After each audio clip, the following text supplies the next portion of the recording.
So today we're celebrating the last of summer with a gorgeous neon V-cut French. So grab a brew, take a seat, and let's get started. And if you are new here, thank you so much for watching, and please do remember to like and follow for more. I'm doing new tutorials at least once a week, and I do shorts pretty much every day, so there's always something new to check out. So I have done all of the removal already of the old product. I just wanted to kind of focus more on the design and the prep in this particular video. So with the prep, I am lifting up that cuticle here. So I'm using my Hohner tool. It's like a cuticle etching tool. So I am lifting that cuticle up just to create a little pocket for my flame bit to actually fit into neatly.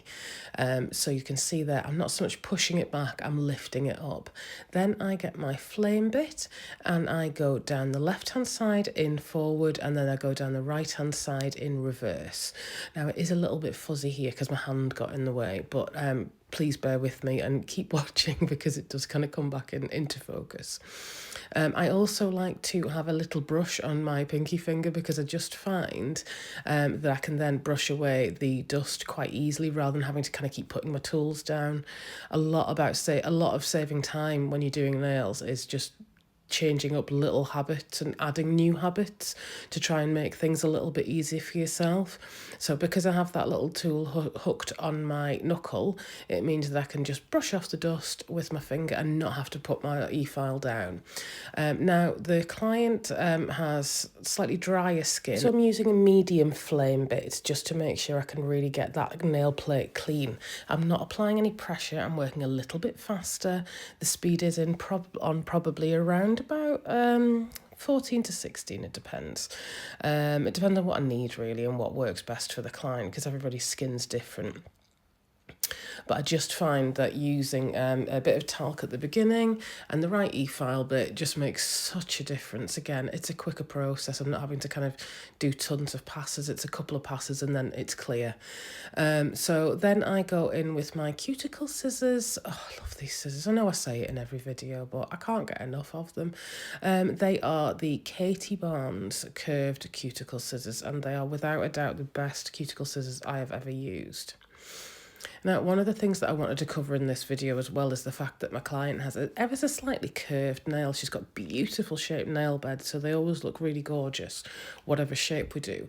However, when they grow out, they have a tendency at the end to grow down. So I'm just going to kind of talk you through in a moment how I correct that a little bit, just to kind of give you an idea, which is why I wanted to focus more on the prep and the filing and stuff. So I'm going to leave you to watch for a moment, but if you come back in a few minutes, I'll come back in a few minutes and we'll go over that.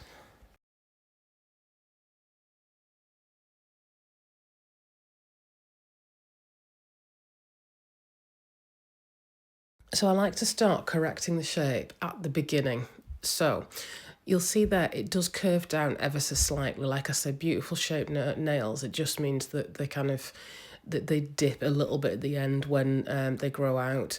So I am literally just taking my e-file bit over. I'm going over the fresh area and kind of blending in any remaining acrylic, just really, really gently. And I'm also taking off the hooked bits underneath the nail. So underneath the free edge where it dips down, I'm trying to straighten that out already. I don't want to do that once I've put more acrylic on it because it'll just make it a little bit more difficult to file.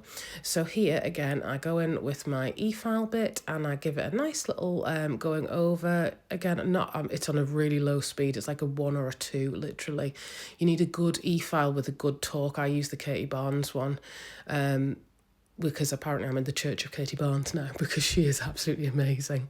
But yeah, so I am literally just going in with that e-file bit. It's the mini sanding band, and then I'm just taking off those corners at the end. It also slims up the shape a little bit, and I'm taking off any remaining black. I didn't want to keep going. I've got like the e-file bit that I use when I'm removing is coarse, so I try not to get too close to the natural nail plate. So once I'm happy with that, I will go in with my prep and my dehydrator rather, and my Young Nails protein bond. So allow your dehydrator to dry fully. and then go in with 2 coats of your Protein Bond. Or apply whichever primer that you use. I just think the Protein Bond is spectacular and works beautifully with every system. Also, I've managed to find on Amazon like a larger bottle, so that's a bit of a game changer for me. So you'll see there, I'm trying to put those 2 layers on. I'm not wasting it by going over the actual acrylic because I don't need to, just over the nail plate. And if you look, that nail plate is still lovely and healthy, no issues, and it's ready for the next set. So we go in first with the cuticle bead. Now, I'm only using a tiny little bead and I'm blending that down the nail, and I'm tucking it into the cuticle, blending it down the nail. However, it's still going to hook a little bit because this is, I think, maybe a first or second infill as well. So we are then going to pop a little bit of acrylic on that end and we're going to blend it up. And that's it. I try not to add, I don't want to, I see people do it in different ways, like adding it underneath, putting a huge amount of acrylic on that. I don't want to do that. I want to keep these still, it's not a long extension. It doesn't need to be massive. It doesn't need to be thick. So yeah, you want the structure in there, and you want to be able to, have the right shape, but without having too much bulk. So I am, again, tucking it into the cuticle, using the belly of my brush just to flatten that into the rest of the acrylic and smooth that over. And then I'll go in with a gorgeous little bit of acrylic on the end. A gorgeous little bit, that's dramatic, isn't it? And on the end, again, so it means that's straighter. So it means that I suppose the spine of the nail is straight. So it goes, rather than dipping towards the free edge, it goes straight out towards the free edge, because that will really help your shape as well. So you'll see there the shape looks an awful lot better. I'm trying not to touch it too much because I don't want to kind of, push it away or anything like that. I want it to self-level and use that as part of the shaping as well. And I'm just using the brush just to make sure that's as neat as possible before then moving on to the next nail. So you'll see again, it's already starting to curve a little bit more at the tip where I'm adding that product, but again, I will file, which is why I like to file a bit beforehand, just because it makes life so much easier. Because we'd lost a little bit of acrylic when I was filing there, I just wanted to make sure that that structure was in there. It's super important that your side walls are all intact, and if not, you're putting that structure there, because that really will help them last. This client is super busy, super active, and I find her nails last really, really well, especially now that we've kind of gone for the square shape. We tried quite long stilettos at first and they just didn't work. However, a shortish square, perfect. She might have occasionally broken 1 or 2, but very rarely now. Fabulous, really. So yeah, a little bit of acrylic at the cuticle, blend it over the nail, and then tiny little bit of acrylic at the tip. Now, to pick up that tiny little bit of acrylic, I'm making sure when I go into my acrylic powder, my brush is at a 90-degree angle. So it's literally, I'll see if I can do another video on bead pickup, etc. I'll do a longer video on that at some point. So make sure you like and follow for that. But yeah, so I basically want to just ensure that I'm not putting too much product at the end. We want to make sure it's, again, like I was saying before, you want it to be nice and well structured, but you don't want it to be bulky, and also you don't want to create any more more filing for yourself. I always think it's important to try and do as much of the work with your brush as possible. So although here, for example, it looks like I'm faffing a lot, I'm still smoothing off the acrylic, I'm patting it down, I'm making sure that there's not kind of big bulky bits anywhere. So that's my application on its own, which I was pretty chuffed with, to be honest with you. And then I go in with my e-file bit. Now this e-file bit is just a fine one. I'm literally just going over and taking off some of the bulk. I'll leave you to watch that and then I'll come back in a moment.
Then I go in with my metal file. So this metal file is fantastic actually. It's Kirsty Meakin's metal file, and it has got like a removable file pad on it. And I have to say I'd stopped using the metal ones for a while, and I'm not going to make that mistake again because I love them. I think they make such a difference. I just got these Stalex replacement off Amazon, I think, only because I don't get a lot from Kirsty Meakin because again I think her stuff products are amazing, but I just use a different system and I'm already kind of quite heavily invested in the other system, so I'm weird about paying for postage, if I'm totally honest with you. I don't know why, but yeah. So I do really love her files. I have to confess. But these were a good cheap option. I think it's like 150 grit, and they file really nicely. They're not too gritty, so you've got the grit as in they're gritty, but they're not bumpy. Whereas I find sometimes if you get a cheaper 150 grit or even 180, they can be much more bumpy. They're not as they're more kind of abrasive, so you don't get a nice smooth file. Whereas these ones are really, really nice. So then I go in with my usual filing routine, if I'm honest. So I go in and I'm trying to make sure again that I'm taking off any bulk underneath, and I am smoothing it out over the top. But yeah, again, I'll leave you to watch that and I'll be back with the design in a moment.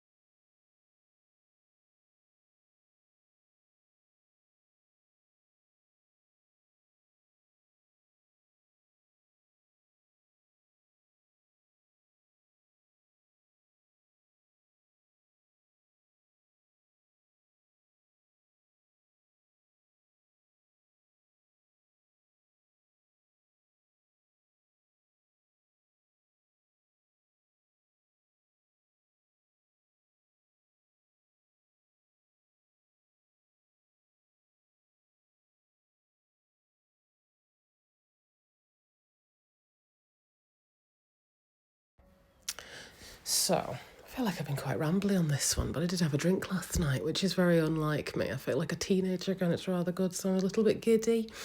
So yes, I am going in with my base coat. I am literally just going with the base coat first. Now, I find when I paint straight on acrylic, it can be a little bit, the words have left me. I find when you paint straight on acrylic, with your colours, it just doesn't flow as well. The only thing I would say is if you're going to apply a base coat, try and make sure that you're only working very, very thin, and you're removing as much of it as possible. I literally just want to create almost like a slip layer. I just want like a nice smooth layer for my acrylic to go on. So you'll notice that I'm kind of making sure I'm wiping away those edges, that I'm not kind of getting any extra bulk on or anything like that.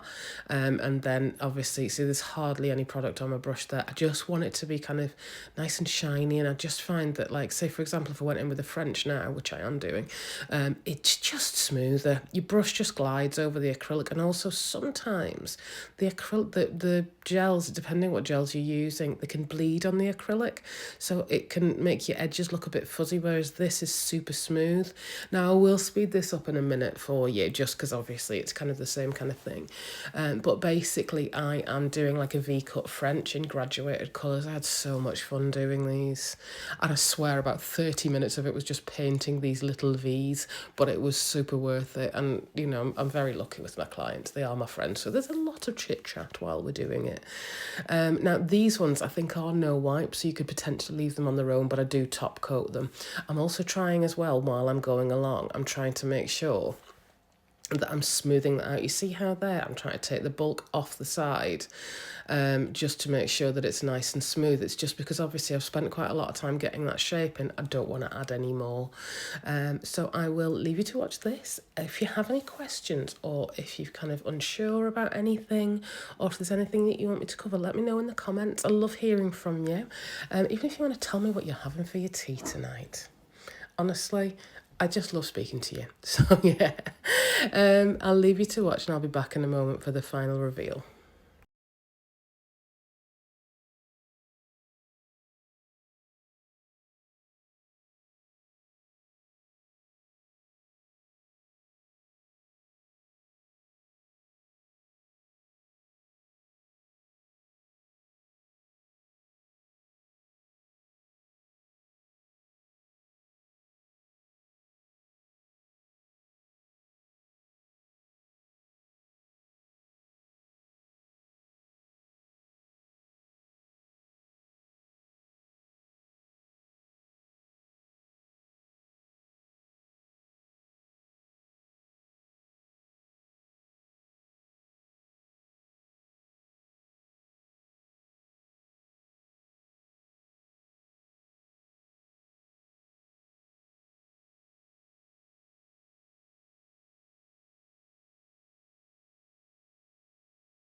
So we're going in with our top coat now. This is the 20 Pro top coat. It's really nice. It's lovely and it's super shiny. So I'm going in with that, making sure that's nice. And again, I'm taking product off the side. This is why I like to wear gloves, particularly when I'm applying my gel, just because it means that I can make sure I've really got all that product off the side. Although, to be fair, this doesn't flood the sidewalls. It's a really nice top coat. I also quite like putting top coat on like this because it means that nobody can move. So I'll pin them to the like I'm doing the, I pin them to the lamp so they can't move. But yeah, so I am just making sure that's all nice and smooth, and then I'll make sure I wipe off the side, and just make sure there's nothing on the skin, etc., before it goes into the lamp. And that's the final look. Thank you so much for watching. Have a wonderful day.